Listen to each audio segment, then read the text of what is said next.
हमारी कहानी 13.8 बिलियन साल पहले शुरू होती है, जब सब कुछ, तारे, ग्रह, यहां तक कि स्पेस भी एक ही बहुत ज्यादा डेंस पॉइंट में पैक था। एक पल में यूनिवर्स तेजी से फैलने लगा। ये कोई धमाका नहीं था, बल्कि स्पेस और टाइम का जन्म था, द बिग बैंग। यूनिवर्स छोटे पार्टिकल्स का एक गर्म डेंस सूप था, हर चीज के बिल्डिंग ब्लॉक्स।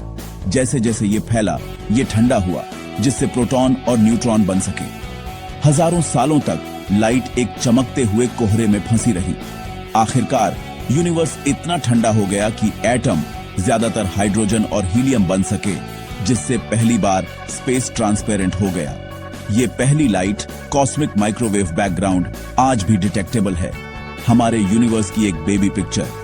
ग्रेविटी ने गैस के बादलों को एक साथ खींचना शुरू कर दिया, जिससे छोटे छोटे गुच्छे बन गए। ये गुच्छे आने वाली हर चीज के बीज थे। यूनिवर्स अब एक विशाल अंधेरा विस्तार था, अगले एक्ट के लिए तैयार। गैस के बादलों की डेंसिटी में छोटे छोटे अंतरों ने सितारों और गैलेक्सी के जन्म की नींव रखी। कॉस्मिक कहानी अभी शुरू ही हुई थी। लाखों सालों तक यूनिवर्स अंधेरा था, जो हाइड्रोजन और हीलियम के विशाल बादलों से भरा था।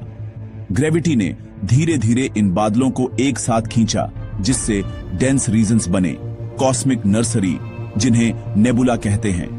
अंदर गहरे में प्रेशर और टेम्परेचर इतना बढ़ गया कि न्यूक्लियर फ्यूजन शुरू हो गया। पहले सितारे पैदा हुए। ये विशाल सितारे तेजी से चमके और बुझ गए, अपनी जिंदगी शानदार सुपरनोवा एक्सप्लोजन्स में खत्म कर दी। सुपरनोवा ने भारी एलिमेंट्स बनाए, कार्बन, ऑक्सीजन, आयरन, और उन्हें स्पेस में फैला दिया। इन एनरिच्ड बादलों से नए सितारे बने। हर जनरेशन में ज्यादा कॉम्प्लेक्स एलिमेंट्स थे। युवा सितारों के चारों ओर गैस और धूल की डिस्क घूमती थी, जो प्लैनेट्स के लिए कच्चा माल था। हमारा सूरज इन्हीं बाद की जनरेशन के सितारों में से एक है, जो पुराने दिग्गजों की राख से पैदा हुआ है। स्टार फॉर्मेशन के बचे हुए हिस्सों ने घूमती हुई डिस्क बनाई, नई दुनिया के लिए पालने। इन डिस्क से पृथ्वी जैसे प्लैनेट्स आखिर में निकलेंगे।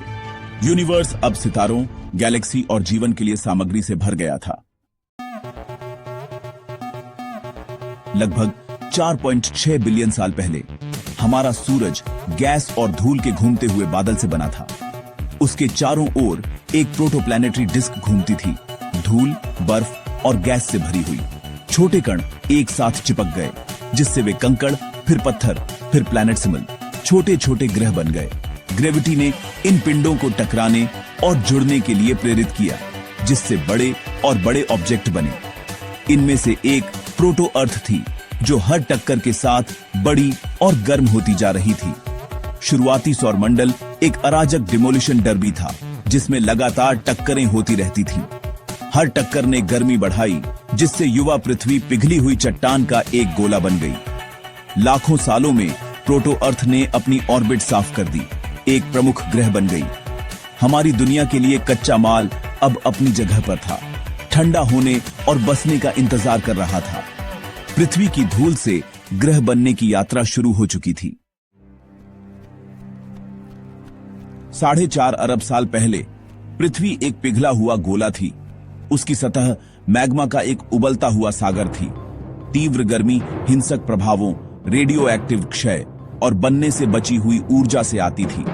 लोहे और निकल जैसे भारी तत्व कोर बनाने के लिए डूब गए, जबकि हल्की चट्टानें सतह पर तैरती रहीं। यह परतें, कोर, मेंटल, क्रस्ट पृथ्वी के भविष्य के लिए महत्वपूर्ण थीं। मंगल के आकार की वस्तु थिया के साथ एक विशाल टक्कर ने मलबे को कक्षा में फेंक दिया, जिससे हमारा चंद्रमा बना। चंद्रमा के बनने से पृथ्वी का घूमना और ज्वार स्थिर हो गए। जैसे जैसे पृथ्वी ठंडी हुई, एक पतली परत बनी, लेकिन ज्वालामुखी गतिविधि ने सतह को अस्थिर रखा। वायुमंडल कार्बन डाइऑक्साइड, वाटर वेपर और नाइट्रोजन से घना था। अभी तक कोई ऑक्सीजन नहीं थी। ग्रह अभी भी शत्रुतापूर्ण था, लेकिन रहने योग्य दुनिया की नींव रखी गई थी। मंच परिवर्तन के लिए तैयार था। पृथ्वी का इंटीरियर एक प्याज की तरह परतों में बटा है। कोर, मेंटल और क्रस्ट ठोस, अंदरूनी कोर और तरल बाहरी कोर। दोनों ही लोहे और निकल के बने हैं, जो हमारे मैग्नेटिक फील्ड को जनरेट करते हैं। सौर हवा के खिलाफ एक ढाल। यह मैग्नेटिक फील्ड हमारे वायुमंडल की रक्षा करती है और जीवन को संभव बनाती है। कोर के ऊपर मेंटल है, जो गर्म, धीरे धीरे बहने वाली चट्टान की एक मोटी परत है। मेंटल संवहन टेक्टोनिक प्लेटों के मूवमेंट को चलाता है, जो महाद्वीपों को आकार देता है और अर्थक्वेक्स और ज्वालामुखी का कारण बनता है। क्रस्ट, पृथ्वी की पतली बाहरी परत, को ओशनीय और महाद्वीपीय प्रकारों में विभाजित किया गया है। ओशनीय क्रस्ट पतली और सघन होती है। महाद्वीपीय क्रस्ट मोटी और हल्की होती है। क्रस्ट टेक्टोनिक प्लेटों में टूटी हुई है, जो मेंटल के ऊपर तैरती हैं, लगातार शिफ्ट होती रहती हैं। यह गतिशील भूविज्ञान तत्वों को रिसाइकल करता है और विविध परिदृश्य बनाता है। पृथ्वी की स्तरीय संरचना इसकी रहने की क्षमता की कुंजी है। जैसे जैसे पृथ्वी ठंडी हुई, उसकी पहली ठोस परत बनी, लेकिन सतह सूखी और बंजर थी। पानी दो मुख्य स्रोतों से आया, ज्वालामुखी से निकलने वाली गैसें और कॉस्मिक इंपैक्ट्स। ज्वालामुखियों से वाटर वेपर निकली, जो ग्रह के ठंडा होने पर संघनित होकर बारिश के रूप में गिरी। हजारों सालों तक मूसलाधार बारिश होती रही, जिससे बेसिन भर गए और पहले महासागर बने। पानी ने चट्टानों से खनिजों को घोल लिया, जिससे महासागर नमकीन हो गए। बर्फीले धूमकेतु और पानी से भरपूर क्षुद्र ग्रह पृथ्वी पर गिरे, जिससे और भी पानी आया। इन कॉस्मोसीय डिलीवरी ने हमारे ओशियनों, झीलों और नदियों को भर दिया। पानी के साथ पृथ्वी उस नीले ग्रह जैसी दिखने लगी जिसे हम जानते हैं। जीवन के शुरू होने के लिए मंच तैयार था। ओशियनों के बनने के साथ जीवन की कहानी शुरू हुई। लगभग 4 अरब साल पहले ओशियनों में साधारण अणुओं से पहले सिंगल सेल्ड ऑर्गेनिजम्स बने। ये शुरुआती माइक्रोब्स ऑक्सीजन के बिना पनपे। लगभग 2.5 अरब साल पहले साइनोबैक्टीरिया में प्रकाश संश्लेषण विकसित हुआ, जिससे ऑक्सीजन एक उप उत्पाद के रूप में निकली। ग्रेट ऑक्सीडेशन इवेंट ने वायुमंडल को बदल दिया, जिससे जटिल जीवन के लिए रास्ता बना।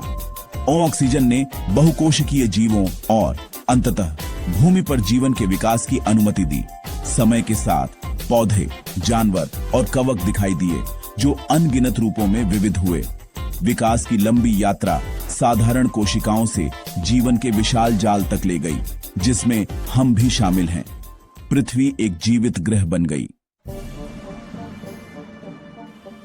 पृथ्वी गोल्डिलॉक्स ग्रह है, तरल पानी के लिए सूरज से बिल्कुल सही दूरी पर। हमारी स्थिर कक्षा तापमान को स्थिर रखती है, जबकि विशाल महासागर जलवायु को नियंत्रित करते हैं और जीवन की रसायन विज्ञान का समर्थन करते हैं। पानी के अनोखे गुण जटिल जीवन को संभव बनाते हैं। पृथ्वी का वायुमंडल ऑक्सीजन प्रदान करता है, हमें विकिरण से बचाता है और रहने योग्य जलवायु के लिए गर्मी को फंसाता है। ओजोन परत और वायुमंडल हमें हानिकारक किरणों और उल्कापिंडों से बचाते हैं। सक्रिय भूविज्ञान पोषक तत्वों को रिसाइकल करता है और भूमि को आकार देता है। हमारा बड़ा चंद्रमा पृथ्वी के टिल्ट को स्थिर करता है, जिससे जंगली जलवायु परिवर्तन रुकते हैं। यह दुर्लभ संयोजन दूरी, पानी, वायुमंडल, भूविज्ञान और एक स्थिर चंद्रमा पृथ्वी को विशिष्ट रूप से रहने योग्य बनाता है। सौर मंडल में कहीं भी यह संतुलन नहीं है। पृथ्वी ब्रह्मांड में एक दुर्लभ ओएसिस है। पृथ्वी की कहानी कॉस्मोसीय संयोग और परिवर्तन का 4.5 अरब साल का एक महाकाव्य है। हम सितारों की धूल से बने हैं। इस ग्रह के लंबे विकास से आकार प्राप्त किया है।